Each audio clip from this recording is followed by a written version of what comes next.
Kermit the Frog here. Kermit the Frog here. I don't think I can do it.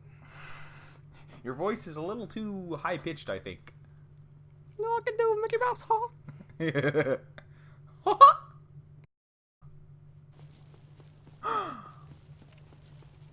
Where are we going? Welcome to Dark Souls. Part 6, specifically. We're heading down to the depths after we defeated the Caprid Demon. Thank you. I'm Christopher Walken, and I'm joined by David. Yes. Hello, David. Hello, Christopher Walken. We are here. Where's Christopher Walken? Is he our guest? Did he just leave? He was a surprise guest, but he apparently decided that we could only afford to pay him for that little introduction. And too bad. I missed him. Yeah, he kind of peaced out. I really like that guy. Yeah, I know. He's a pretty decent actor, you know. You know what's funny? Christopher Walken impressions. That's pretty funny. I admire anyone who can do one. I'm like the one person on the entire face of this planet who can't do a Christopher Walken impression. So I've heard pretty bad ones. You haven't heard any that are as bad as mine, and you're not going to hear mine either. So, ha!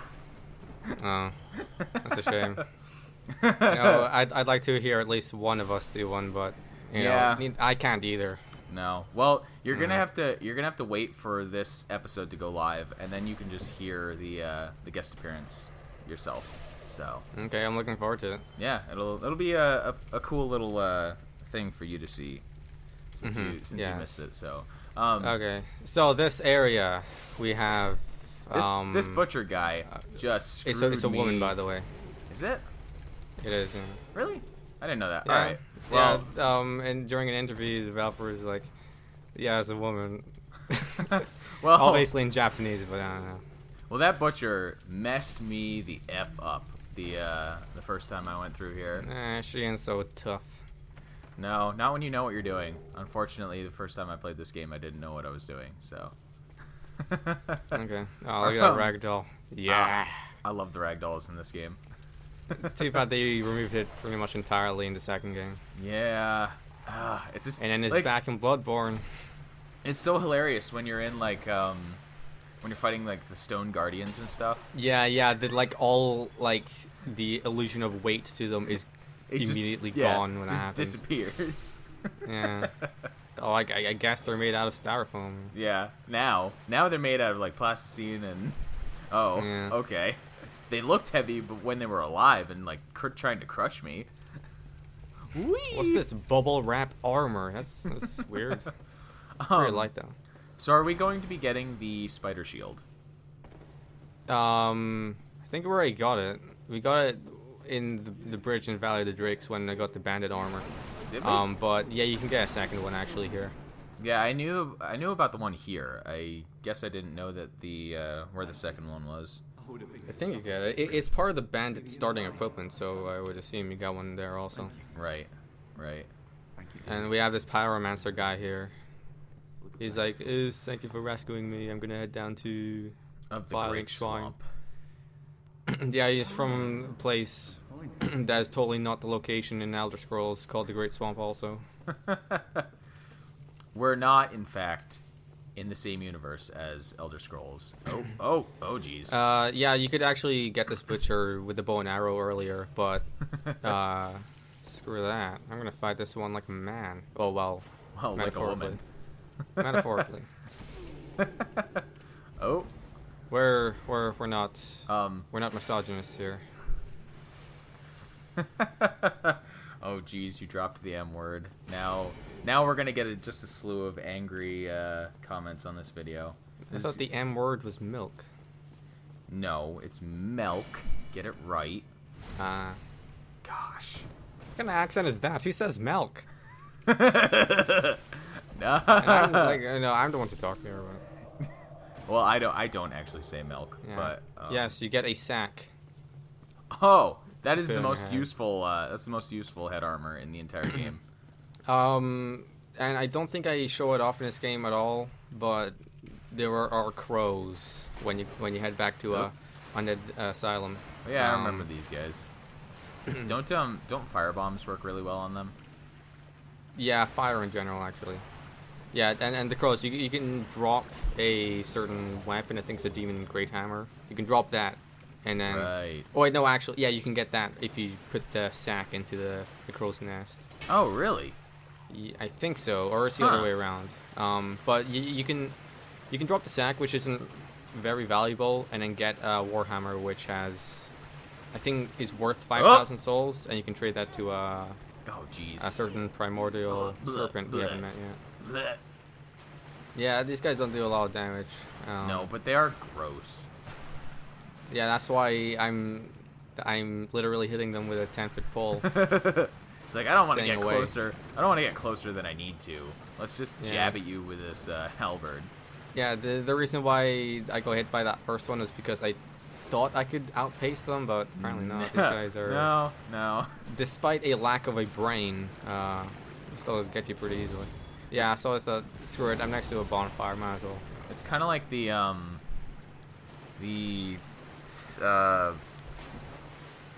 frickin' the ceiling mouths. Oh, the barnacles in Half-Life. Yeah. Yeah, kind of like that, but... And a bunch of other games, because... less close. a bunch Well, of yeah, other games have used those slimes as well. as a basic enemy in anything is kind of common. Yeah, but I specifically mean like ones that either jump on you or grab you from the ceiling when you run underneath them. Oh, Zelda has that. Yep. And they're, At least the choo-choos or something, I don't know. and they're always like insta hit whenever you run underneath them. Like they automatically grab you every single time, and it's like, Gross. Get off of me. So I don't know. I should have upgraded my endurance more, but whatever. No, normally, actually, my endurance bar overtakes my health bar. I have not asked yet. But what sort of character are we building in this playthrough? Agile and fast and keep my distance. I'm not gonna. I'm barely gonna use any magic. Yeah, I noticed that you're basically power leveling endurance. Yeah. Okay. There's a soft cap at 40. Okay. What endurance improves your equip load, And stamina, and a bunch of other stuff. But stamina stops increasing with endurance at 40. But Right. Equip load still does increase, or is it the other way around? Nah, whatever. But yeah, most players would stop leveling endurance at 40 because there's like half the benefits if you go to 41 and above. Right. And that same kind of soft cap is on most of the stats, right?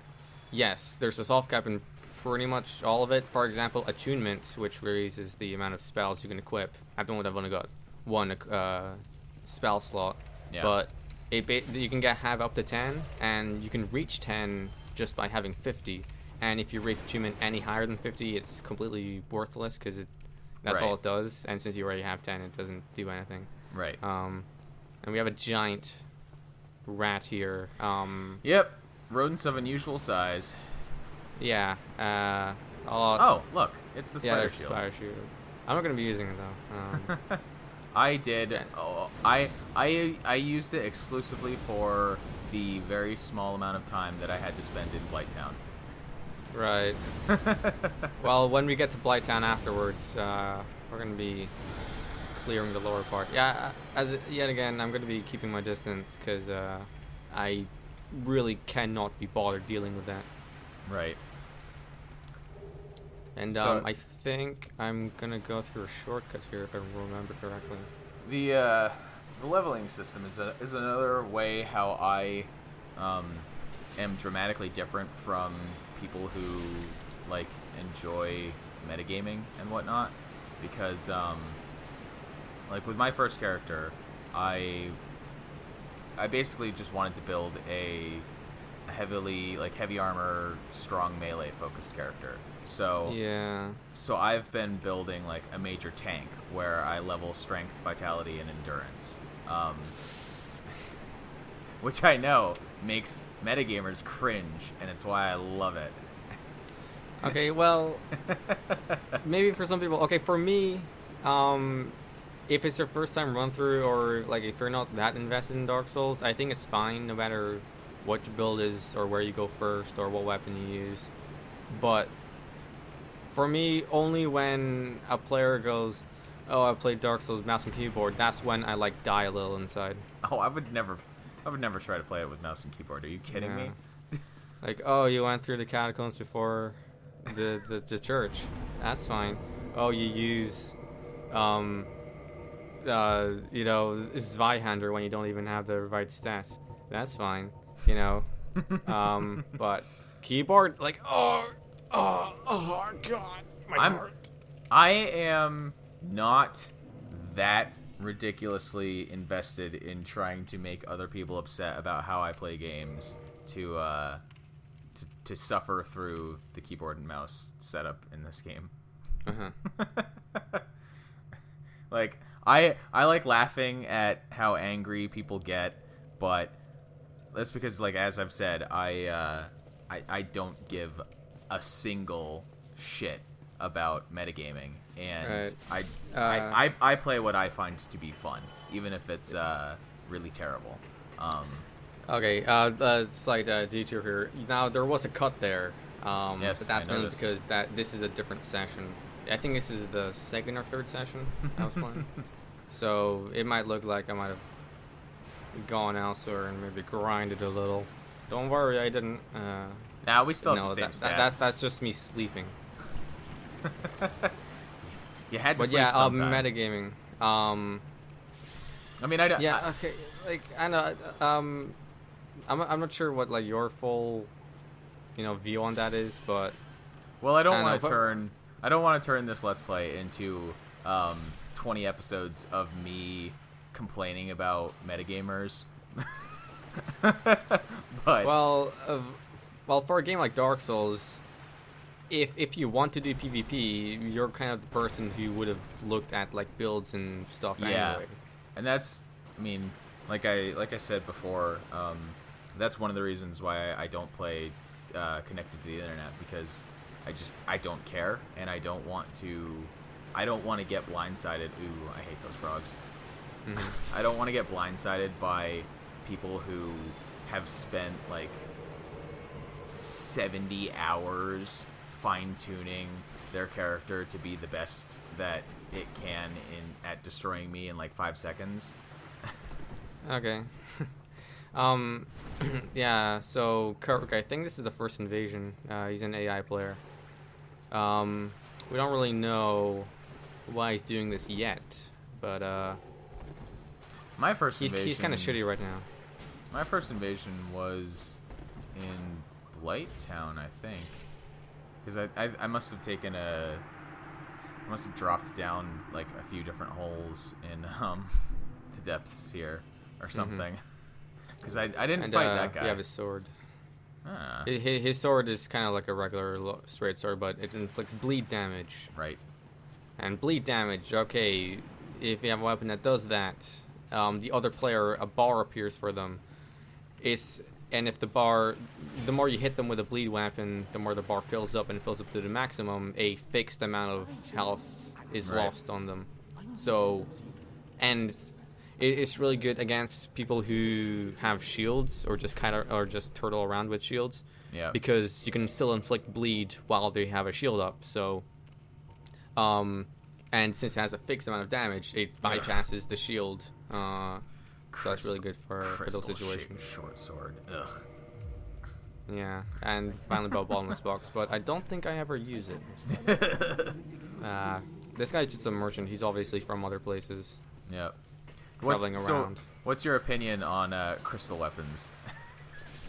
Oh, don't use them. Like, no, never. It is true they have the highest damage threshold. Okay, just in general, they do inflict the most damage. Yeah.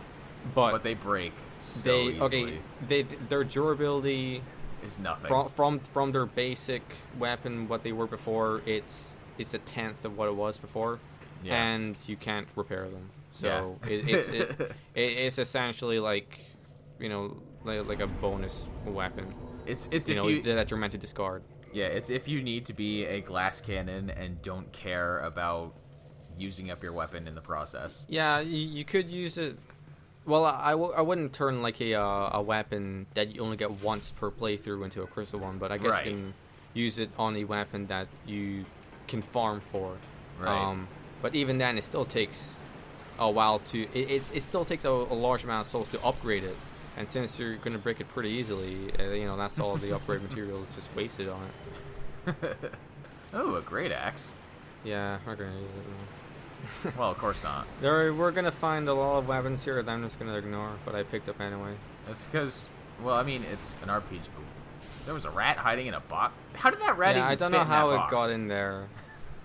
I read a guy was like, "Yeah, this is gonna surprise someone. I'm gonna hide a rat inside the box." Yeah, like how did it get in there, and how did it fit in there? Because it was larger than the box that it came out Maybe of. it was a regular sized mouse, and then got in the box, and then it enlarged to There were actually mushrooms inside of that box that the rat ate after it got in there. and it just stayed there and just Yeah. smashed it through the box. Ooh, what is behind this fog door? I don't know. What is? I don't actually remember. It's Oh. well, it's more rats, but we also have a channeler guy. We saw this guy Yeah. in the church, and he's buffing his The rats. allies here like before. His rodents of unusual size. Yeah, and okay, this area is pretty large if you look at the distance, and that's because that is the boss area. Well, And if you leave this guy alive while you enter the boss, he's gonna buff the boss. So we don't want that. Oh, does he actually buff the boss too? He does, yeah. Huh. Now it's very weird because when an enemy does get buffed, there's an aura glowing around them. Like that. And also, strangely, the boss, when that's buffed, the aura, like the sprites that they use, is scaled way high up. So it just looks weird. It looks like it's not meant to happen, but Also, as a quick aside, something that we may have noticed already, these rats, coincidentally, happen to be a decent place to farm for humanity. They are probably before the DLC is out. This is, in my opinion, the best place to get humanity. There we go. A bit of box stuck in the neck there. Oh boy. Yeah, I could have used that for protection if I really tried. There are some there's some holes in these tunnels as well, aren't there? Yeah, we're gonna go down there because we need to clear this area.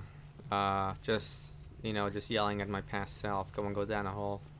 I don't want to go down the hole. No.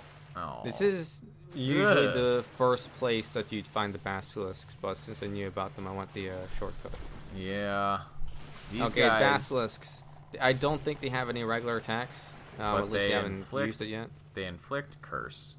Curse, yeah, a thing called curse. Basically, it's another meter that builds up.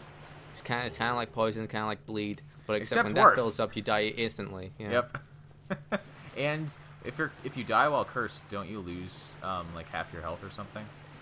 Yes, and when you respawn on a bonfire, you have a curse status effect on you, and then you have to use an item or visit a certain person to get that curse removed. Yeah. Otherwise, yeah, you're gonna stay at half health than what you were before. At maximum, Yep. not like you can't just refill it. Your maximum health is halved. Right. Which is I like the fact that they changed the health loss on death mechanic in Dark Souls, because that mechanic was just a permanent fixture in Demon Souls. Like when you died in Demon Souls, you went down to half of your health. Jeez. Yeah. And there were items that let you kind of keep it, like it would only go down to like 75% of your total health when you died and stuff like that. But yeah, it was incredibly nasty, and it's another reason why I consider Demon Souls to be a more difficult game overall than Dark Souls. Alright. Throughout this area, we do find statues of dudes. Those are other players that have been petrified. Really? I think so, yeah. It might be. I hope it is. That's a cool effect if it is, but there's no way to find out. Yeah. We also have Eyes of Death. I think these are the only enemies that drop them. They were used for a particular covenant that we won't see till later. Yeah, so far we've only met 2 covenants. That's the Way of the White, that's the Cleric Eye in Firelink Shrine, and then the Sun Rose that Solaire is part of. Yep. But if I remember correctly, we will encounter all of the covenants. How many are there? There's 9. But technically there's like 3 or 4 because most of them are kind of useless. Right. Yeah, it's not very polished. This game has a lot of rough edges, but it still holds up, I think. Well, it's interesting because like it's got a lot of rough bits that kind of tend to stem from how vague it is. Well, I think if they were just given more time, or maybe if they just added more polish, or they had the foresight on a couple of things. That's the thing, because as a general experience, the game overall is incredibly well polished. It's just that a lot of the minutia has its rough edges, like stuff like covenants and explaining how items work. Same with like the upgrade system, or maybe the combat system could be fleshed out. You know, like backstabs that could have been improved.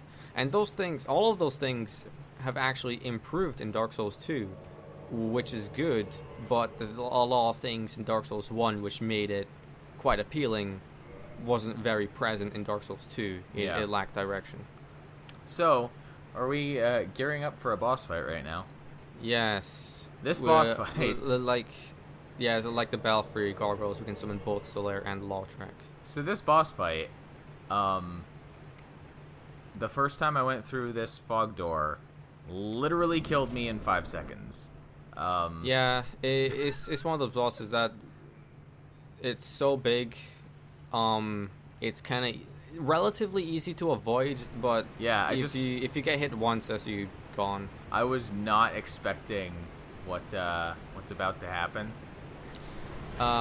This is probably one of the more like well-known bosses, I'd say, the more memorable bosses, even though I see all the bosses are memorable in this game. Look at that thing. Good. This is the one that makes you go like, okay, who designed this and what was going through their minds? Uh-huh. But I like it. Oh yeah. It's yeah, so the first time I went through that door, I just kind of stood there for a couple seconds, and then it came charging at me and absolutely crushed me. And I was like, "Oh, okay." And yeah, it doesn't. And then like the second time I went into this, I didn't have any problem killing the thing, but it took me very much by surprise. Yeah, this boss does have a lot of health, and so summoning phantoms actually makes this boss harder. Right. Because Phantom AI, they lack the ability to evade at proper times like that. And so they'll die pretty easily, but they'll still increase the health of the boss. And since it has a lot of health, I think health increase is by percentage base. So the added health is a lot bigger than others. So what you're saying is that it was not a good idea to summon 2 phantoms before entering this fight. fight. I just wanted to show it. This boss, I know, I've killed this boss a lot of times. It's not a huge problem. Because this boss is not actually very hard. If you just know its movements and it telegraphs its attacks quite easily, then you just know how to evade at the right times, which Lautrec seems to have trouble doing. Yeah, it's kind of a recurring thing with the Souls games in general, is that like the larger a boss is and the more imposing it looks, generally speaking, the easier it is to actually kill. Yeah, and actually in like Bloodborne, from what I've seen, when you're fighting against other hunters, that's when the game is a lot harder than fighting the bosses. Because you have the advantage of evading pretty much all of their attacks if you're just good, but for hunters they can do the same thing. Yep. Because they have the same movesets that you do. Yeah, they have the same movesets, and the majority of the time they will have, you know, a more like I would say better weapon, but you know. A lot of the weapons in Bloodborne, whether a weapon is better or not is kind of subjective. Yeah, in Bloodborne, a lot of the weapons are kind of equal in their usefulness and ability. Yeah, and so Lautrec did the good deed of cutting off its tail for me. Hell. So I think it can still do its attack, but just not very well. Yeah, it doesn't have. Cutting off the tail significantly reduces the range of the attack. Yeah. I'm actually surprised how long Lautrec has survived this long. Yeah. You know, normally him and Solaire would have died already, but you know that's gone now. Oh, there we go. Too bad. Okay, so yeah, so that's the last time we're gonna be seeing Lautrec in a long while. At least I think so. And okay, and hitting its head deals more damage than hitting it in any other place. Of course. Because, you know, I'm not exactly sure, are these teeth or are these ribs? I don't know. Hit it in the weak spot, and clearly the exposed chest dentata thing is not the weak spot. Yeah. Maybe the open wound in its tail might be the weak spot. Now? But I mean, you'd hope so after you chopped off the tail, but apparently... Okay, so lore-wise, this boss, there isn't really a lot to explain here. Is it? It's just down here. Is it technically an actual dragon, or is it in the lore? Okay, it's described as a warped, like, version of the ancient dragons. So, likely not an ancient dragon, just a descendant, just screwed up.